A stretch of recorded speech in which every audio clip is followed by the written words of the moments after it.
T'aimerais bien investir, mais t'as pas beaucoup de temps, t'as pas envie de passer des heures à analyser des graphiques. Alors dis-toi qu'il existe une méthode qui s'appelle le Dollar Cost Averaging. C'est une méthode qui est assez populaire et qui est probablement la plus accessible pour les débutants. Je t'en parle tout de suite, c'est parti. Salut, c'est Vince. Aujourd'hui, je vais te parler du DCA. Donc c'est une méthode d'investissement qui est particulièrement accessible pour les débutants. Je vais t'expliquer comment ça fonctionne, mais également ses limites. C'est une méthode qui est déjà bien connue, qui est même recommandée par Warren Buffett, on va voir pourquoi. En tout cas, n'hésite pas dès à présent à t'abonner à cette chaîne et on voit tout de suite ce que ça donne le DCA. Alors cette vidéo ne constitue pas un conseil en investissement, c'est seulement la présentation d'une méthode d'investissement parmi tant d'autres. Alors déjà, c'est pas du trading là, on va plus parler d'investissement, c'est pas tout à fait la même chose. Alors quand on investit souvent, ça peut être une galère, on se demande est-ce que c'est le bon moment, est-ce que c'est pas trop cher, est-ce que ça va pas s'effondrer demain? Alors ces questions, tout le monde se les pose au début, c'est pour ça que le DCA existe, c'est pour justement simplifier au maximum le processus d'investissement. Donc en quoi ça consiste? Ça consiste à investir de manière périodique la même somme d'argent sur le même actif. De manière périodique, ça peut être tous les jours, toutes les semaines, tous les mois. La même somme, ça se définit en fonction de combien vous voulez investir, mais à chaque période, on investit par exemple 100 $. Le même actif, ça peut être une action en bourse, un ETF ou même une crypto-monnaie. Donc en fait, si on prend l'exemple d'une crypto-monnaie, on va prendre le Bitcoin par exemple. Comme tu investis toujours la même somme d'argent, tu n'achètes pas toujours le même montant de Bitcoin. En fait, comme tu investis 100 $ par exemple, tu vas avoir en fonction du cours plus ou moins de Bitcoin avec ces 100 $. Donc parfois tu achètes moins cher, donc tu vas avoir plus de Bitcoin, parfois tu achètes plus cher, tu vas avoir moins de Bitcoin. Donc sur le moyen long terme, tu vas avoir un prix moyen qui va lisser les fluctuations du prix sur le marché. Donc c'est ce qui rend cette stratégie intéressante, c'est qu'elle va neutraliser le stress lié au mauvais timing.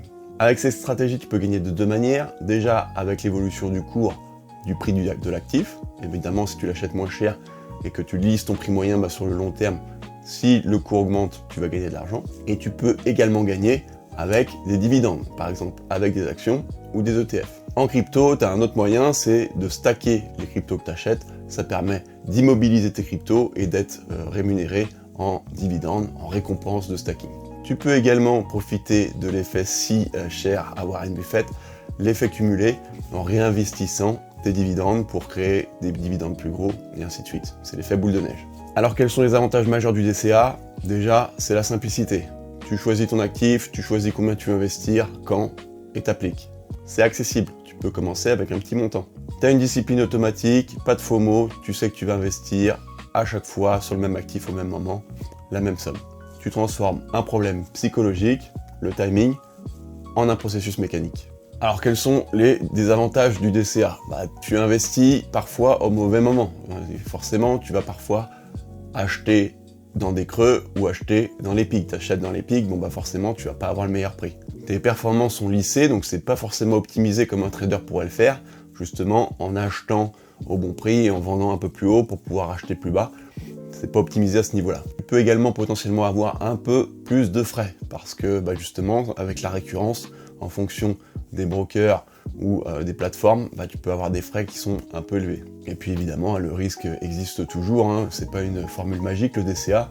Si tu investis régulièrement mais qu'on se prend par exemple un Covid, tu vas te prendre une grosse correction dans la tête et le temps de récupérer ça, ça va prendre beaucoup de temps, c'est pas un bouclier magique. Il y a même des entreprises qui font faillite et dans ce cas-là, si tu investis sur une action, tu perds globalement tout ton investissement. C'est encore plus vrai pour les cryptos, je te déconseillerais fortement de faire du DCA sur des petites cryptos ou des nouveaux projets.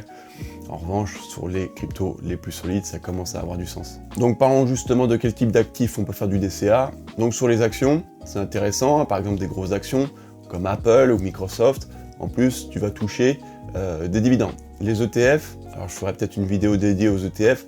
Les ETF, c'est un pack de produits réunis sous un seul produit.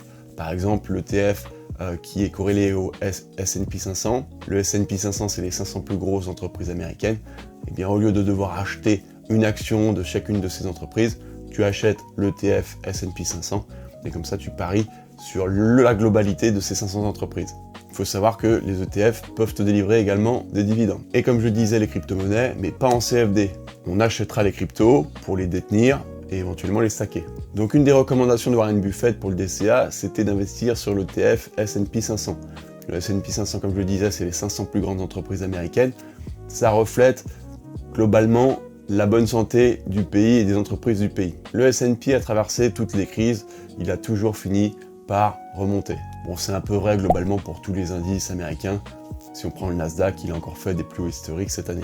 Mais pour Warren Buffett, le choix c'était le S&P 500. Donc moi personnellement, comment j'applique le DCA dans mon processus d'investissement?